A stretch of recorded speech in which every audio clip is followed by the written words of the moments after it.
Good afternoon students. जैसा कि कल आपने पढ़ा कि वर्बल साइन में पॉजिटिव रीइंफोर्समेंट का क्या इम्पोर्टेंस है, और आज हमने पढ़ना है कि कैसे एक रिमेंबरिंग होता है याददाश्त। हम जब कुछ याद करते हैं अपने दिमाग में, अपने जहन में, उसको बोलते हैं रिमेंबरिंग। तो कैसे रिमेंबरिंग जो होती है वो आपके एक्टिव लिसनिंग का एक बहुत बड़ा पार्ट है। क्योंकि देखने में या सुनने में तो ऐसे ही लगता है कि रिमेंबरिंग जी बस सोचना या फिर पिछला कुछ याद करना या फिर सोचना क्या था क्या नहीं था, एक छोटी सी बात है, पर ये एक्टिव लिसनिंग में बहुत ज़्यादा काम आती है। देखिए, मैं आपको एक एग्ज़ाम्पल देता हूँ। छोटा सा बच्चा होता है, जब कहते हैं अगर उसे 5वीं तक, 5th क्लास तक जो जो चीज़ें बताई जाए ना, अच्छे से जो पढ़ाई जाए, अच्छे से जो समझाई जाए, जो भी चीज़ें उसके दिमाग में डाली जाए, जो भी उसको बताया जाए, वो उसको ज़िंदगी भर याद रहता है। ये ऐसा साइंस बोलती है और ऐसा है। अगर आपके घर में भी कोई छोटा बच्चा हो, कोई आपका छोटा भाई हो, चाचा जी का बेटा हो, मामा जी का बेटा हो, वो देखना जब छोटा होता है, क्योंकि वो जो एज होती है वो बड़ी क्या होती है कि सीखने की एज होती है। और वो जब वो चीज़ें सीखते हैं ना, तो वो उसको ग्रैब कर लेते हैं, अपने दिमाग में बिठा लेते हैं। सो इसीलिए रिमेंबरिंग बहुत ही इम्पॉर्टेंट है एक्टिव लिसनिंग के लिए। और अगर ये ना हो तो बताया हुआ भी एक हिसाब से वॉश आउट हो जाता है। सो ये रिमेंबरिंग जो होती है, आखिर वो एक्टिव लिसनिंग में क्यों ज़रूरी है और किस लिए ज़रूरी है, ये हम अभी पढ़ेंगे इसके बारे में।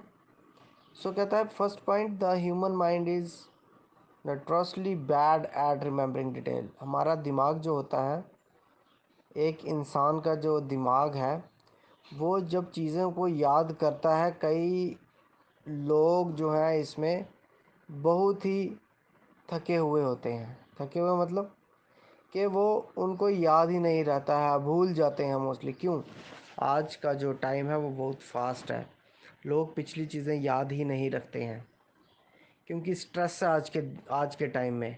कंसंट्रेशन नहीं है, इधर की टेंशन्स हैं, उधर की टेंशन्स हैं, तो आपके दिमाग में, जहन में जो चीज़ें होती हैं वो याद नहीं रहती हैं। उसको याद करने के लिए आपको बहुत ही चीज़ों का यूज़ करना है।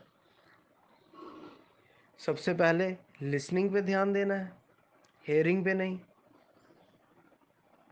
और अपनी कंसंट्रेशन पावर को बढ़ाना है। अच्छी अच्छी चीज़ें खानी है, हेल्दी चीज़ें खानी है, हरी सब्जियां खानी है ना। तो अगर वो आप ऐसा करेंगे तो आपके दिमाग की जो शक्ति है, आपके दिमाग की जो पावर है, वो ज़्यादा होगी।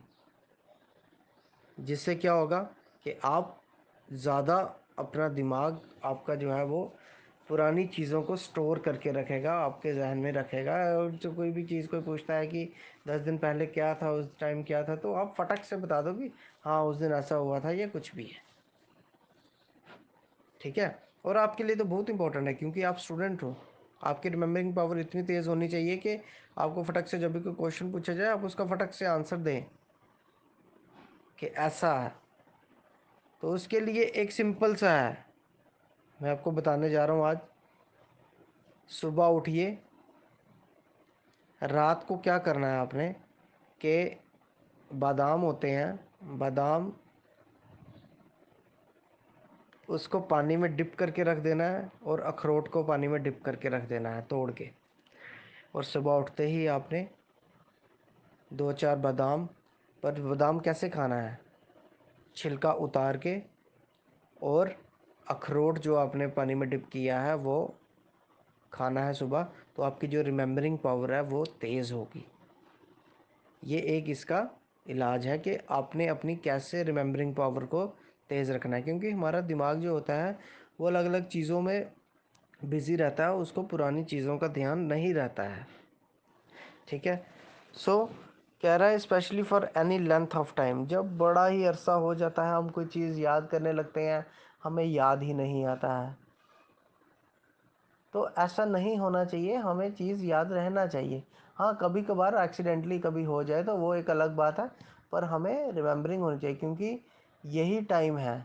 अब आपके जो घर में होंगे, आपके बुज़ुर्ग होंगे, जो दादा हो गए, परदादा हो गए, नाना हो गए हैं, नानी हो गए, वो आपको कहानियाँ सुनाते हैं ना, पुरानी कहानियाँ सुनाते होंगे कि हमारे टाइम में ऐसा था, ऐसा वैसा था।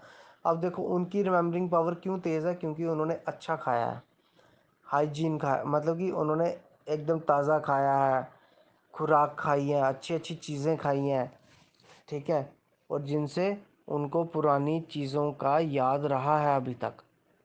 कई लोग होते हैं बुढ़ापे में उनको याद ही नहीं रहता है, उनकी याददाश्त ही ख़त्म हो जाती है, कहते हैं इसको अब याद ही नहीं रहा है कुछ भी। तो इसीलिए रिमेम्बरेंस जो है वो बहुत इंपॉर्टेंट है। कहता however remembering a few key points और even the name of the speaker can help to reinforce that the message sent has been received and understood. कई बार क्या होता है, कुछ की पॉइंट्स होते हैं इंपॉर्टेंट पॉइंट्स।